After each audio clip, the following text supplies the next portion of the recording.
Hey everyone, welcome back to the YouTube channel. In this video we're going to show you how dirty the interior was, what I did to clean it, the little furry friend that we had, and then what's in store for this fox body after this.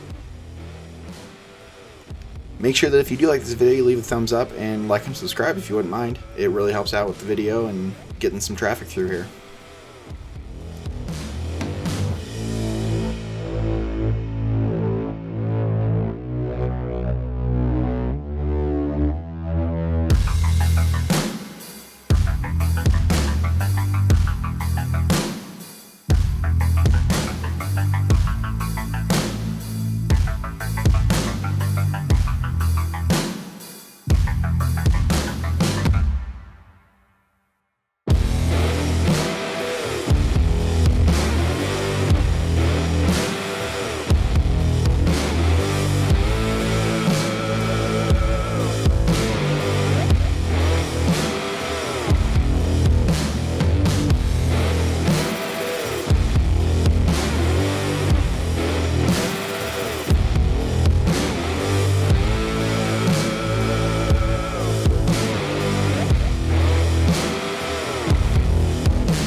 Okay there everybody, here we are working on the 82 GT again.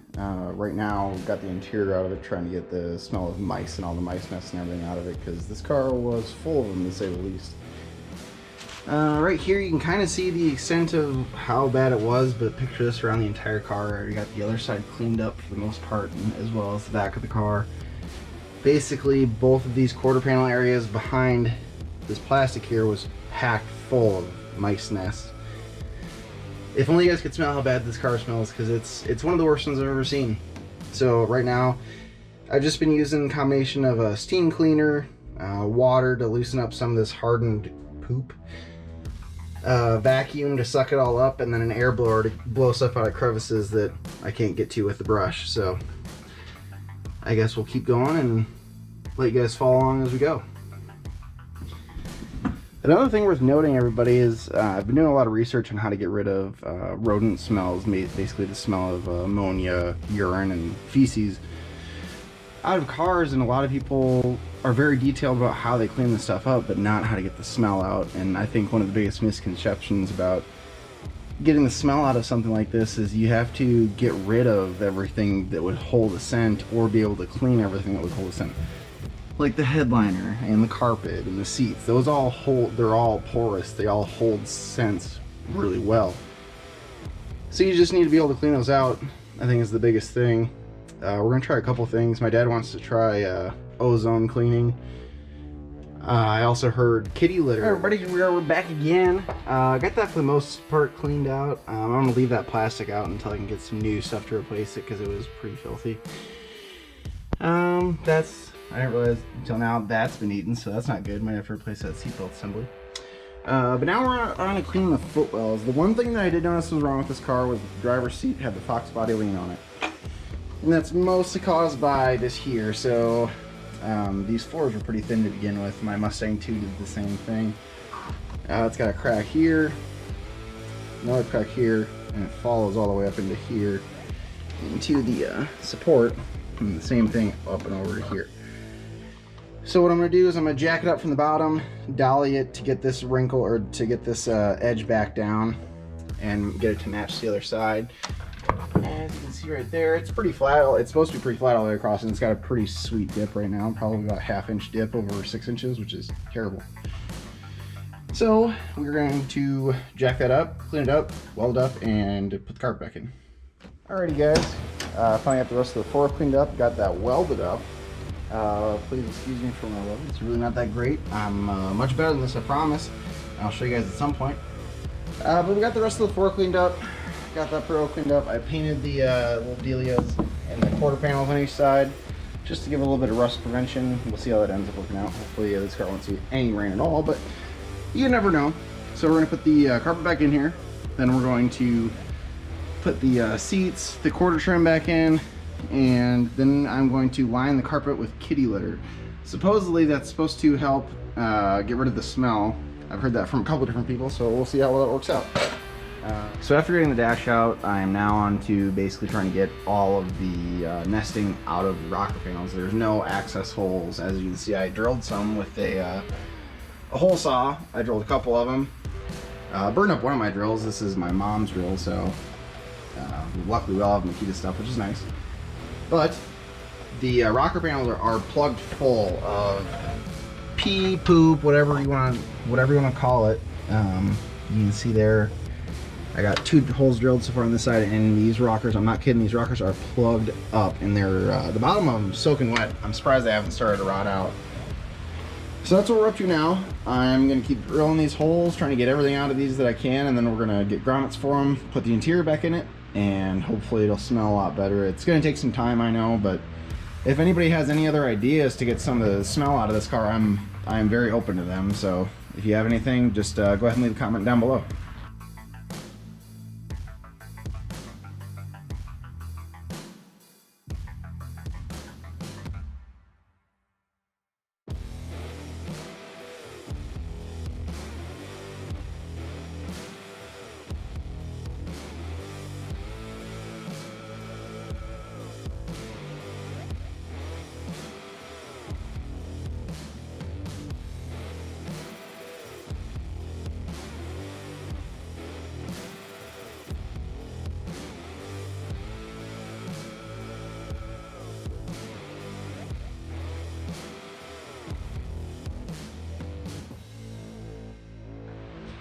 Alright guys, we got most of this stuff cleaned out as far as I can tell. I mean, there's still going to be a little bit left over, but I mean, it's so minuscule compared to what was in there.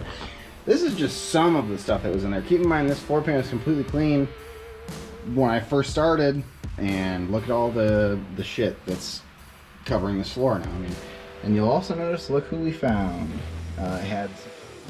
So this is a really good example of how filthy the car was. Basically the entire car. Imagine this kind of dirt caked on, grease, oil, dirt, poo, whatever you want to call it.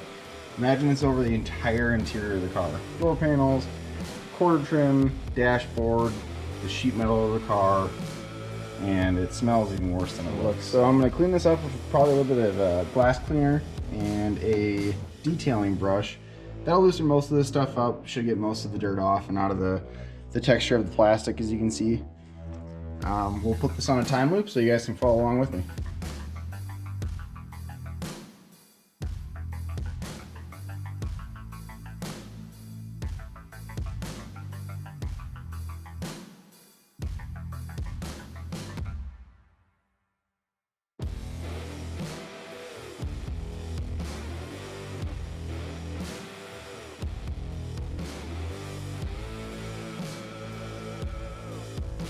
Alright, we got these trim pieces wiped down, cleaned up a little bit. They came out a lot nicer than they were before. They still got some scratches in them. Obviously, they're still used panels, but they are a lot cleaner than they originally were. We'll put a little bit of coverall on them just to bring up a little bit of shine, but these are pretty much done. Big thing about doing these panels is you gotta make sure you get the back sides, because the mice run the back sides of these panels too. So these were the last pieces that I had to do for the interior, besides the kick panels, which are sitting right there. The quarter trim's pretty much back in. We got the dashes sitting here. The old dash, the radio cut out of it, the new one. I got some dye for this dash. Obviously it's not the right color or even close. Had to order the right can of SEM. It should be the same color as this. I think it's called medium red from Ford. Got to do the dash. Well, I'm doing the center console because it's got some stains on it that won't come out. And then probably do the dash pad as well. Gotta love this dash pad. Dash pad's like new still. Just working on finishing up a couple of those things. The last thing that we gotta do, the thing I've been pushing off the longest, is the heater box. They're the most. I've been trying to locate another heater box that came from a car that hopefully didn't have mice living in it. This was probably mice headquarters of this car. They were mainly nesting in here in the heater box and under the back seat. We found 5 live ones when we first took the car apart, and then 2 of them ran from that back seat up into here. It's pretty clean now. Obviously, it's still got the caked on stuff that I'm really gonna have to work to get off. As you can see, I really didn't want to have to try and scrub this part because for some reason, this doesn't split in half. It does, but it's glued. So I'm really gonna have to get creative on how I go about taking this apart. I'm gonna try just scrubbing it as best I can and seeing what I can get out. They had the blower motor starting to tear apart, but it was packed full of nesting material. Obviously, they love just chilling on top of this. This is probably the bathroom. This and the interior die are the main things holding me up from getting the dash harness back in the car, which is holding us up from starting the car, because I don't want to have to hotwire it to get it to run. So we will get this cleaned up, get it back in the car, get the dash dyed, put the dash back in it, and get it fired up. All right, everyone, we got the heater box cleaned up. Cleaned up actually pretty well. Got most of the stuff out that's readily accessible. The only thing I really couldn't get, this is where the windshield defroster comes out. This curve on the backside here, I couldn't really get all of it, but most of it on the inside's clean. I'm pretty happy with that. Promise this is not a new one. This is the one that I showed you before. All I did was use a bit of mean green. That's not bleachy white, that's actually just water in a bleachy white spray bottle.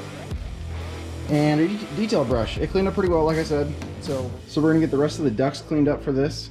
Then we will get a new heater core for it, because the old heater core is pretty plugged up. I'm pretty sure I threw it away by now. Then we will get the dash back in it and probably get this thing fired up, I'm hoping. Just needs a couple more things finished up. Like I said, needs those ducts cleaned, needs the rest of the interior put back together. I did get the passenger and driver seats done. They actually cleaned up really well. They look like new, besides that little bit of belt wear on that driver's seat. And these look like brand new seats. It would be a lot cooler if they were vinyl seats, but they're cloth, which is fine. At first I wasn't sure if I really liked the red interior, but I'm kind of digging it now. There's the dash harness, so put that in the new dash. But yeah, so we're getting pretty close. Just gotta keep chipping away at it. So in the next video, what you guys are gonna see, you're gonna see me dye the, So in the next video, what you guys are gonna see, you're gonna see me dye the dash, probably dye the dash pad and the center console as well. I only have one can coming, so that's all NPD had. We'll get that dyed, get the dash back in it more than likely, and then we'll keep buffing the outside. This is what the passenger side ended up looking like. This is just a real quick cut. This is just a real quick cut. All we did was clay bar it and hit it with some buffing compound, so it's still pretty cloudy, but it cleaned up pretty well. Very surprised. This paint's actually in decent shape. The only problem that I see with the with this paint job is the rock chips. The guy that I got it from lived on a gravel road, and it wasn't necessarily gravel, it's more of a really coarse sand. So the whole front of this car, like this hood right here, just full of rock chips. But you know, what can you do? So, like I said, at some point we're gonna end up painting it. This is what obviously the driver's side looked like before I got to, or what the passenger side looked like before I got to it. So in the next video, you guys will see me dye the dash pad, more than likely the center console as well if I have enough dye.